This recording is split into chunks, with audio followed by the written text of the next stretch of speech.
You lift me up high, you spread my wings and fly me to the sky.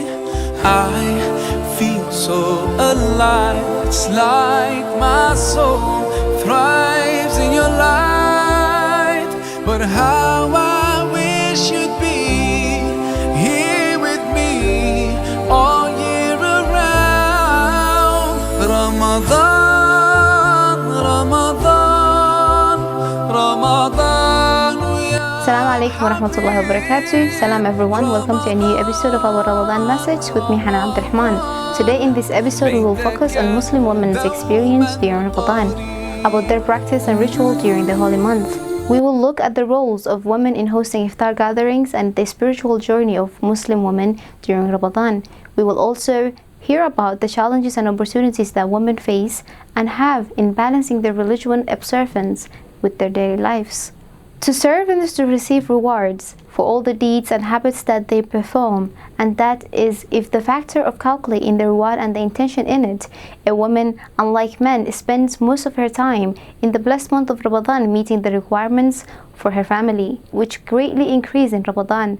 The housewife in Ramadan, with the actions that are repeated daily, such as taking care of her husband and children, if she counts the reward for her action and she conjures up the intention that she is doing that not for a matter of habit, duty or coherence, but rather obedience to Allah, then it becomes an act of worship and she will be rewarded for that. Supplication is a great importance in the life of the housewife in order to increase the collection of good deeds and rewards within Allah. Here I will mention some directives that are specific to women over others, and they are as follows. First, helping her husband to go to work and children to go to school and urging them all to remember Allah throughout the day and to calculate the reward.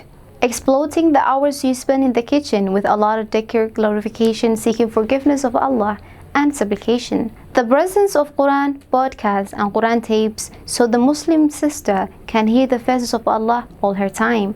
And for those sisters who are unable to read the Quran, Allah compensates them by listening to Quran. So they increase in reward because of listening to them. And by this means, the house becomes resounding in the Quran as the homes of the companions were full of remembrance of Allah. Let us keen to be like them. Not to be extravagant in food and drinks. In this aspect, the housewife should limit herself to a few types of food and not to exaggerate the signification of the items placed on the Ramadan table, to prevent being late for the Maghrib prayer or missing the opening takbir or some rak'ahs or missing the prayer altogether, which is not to be done in the holy month of Ramadan. The sunnah for a woman is to pray Tarawih in her home, which is better, and there is nothing wrong with her going to the mosque to perform Isha and Tarawih prayers, because the Prophet said, "Do not prevent Allah's slave girls from the mosque of Allah, and their homes are better for them." Calculation of reward during the preparation of suhoor with a lot of supplications, remembrance and forgivenesses, and urging the family to suhoor while sensing the intention to worship Allah Almighty and perform the sunnah. The mother also get reward to teach her girls cooking and iftar preparation.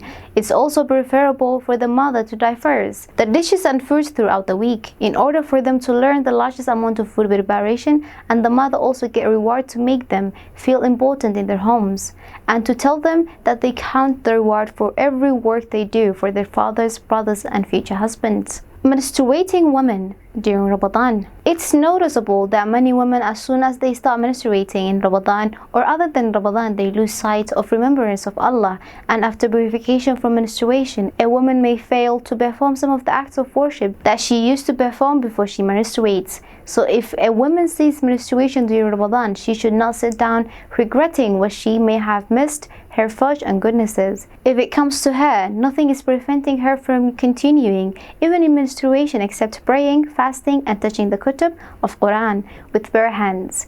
She will have rewards similar to what she used to do before menstruation.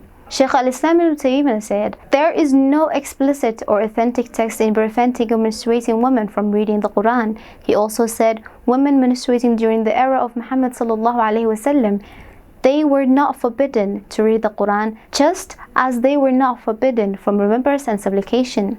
They can read the Quran without touching, for example, from memorizing or touching the Quran from behind a barrier, such as holding it to something separate from it, such as clean rag or wearing gloves or turning page of the Quran with a stick or a pen, and so on. Pregnant and breastfeeding mothers are exempt from fasting, according to the hadith saying. Also, according to Islam, breastfeeding mothers do not necessarily have to fast.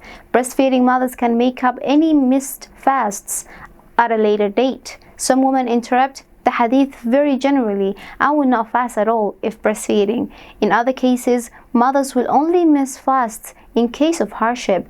They will often continue to fast during breastfeeding unless it has a negative effect on them or their babies. If they do not fast at the appropriate time, they will have to pay back the fast when they are able. Some mothers with children spaced very close together will choose to make up the fast after all their children have been weaned. Some scholars say that instead of making up the fasts, these mothers can pay a compensation by feeding poor people a meal for the number of fasts missed. It's called fidya. That's it for this episode today of Ramadan Message with me, Hana Abdul Rahman. Thank you for watching and Ramadan Kareem.